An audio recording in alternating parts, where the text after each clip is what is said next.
جبر کیا ہے؟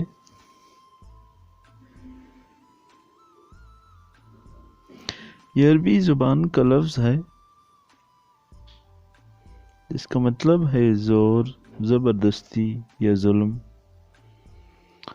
جبر کے دو اقسام ہیں،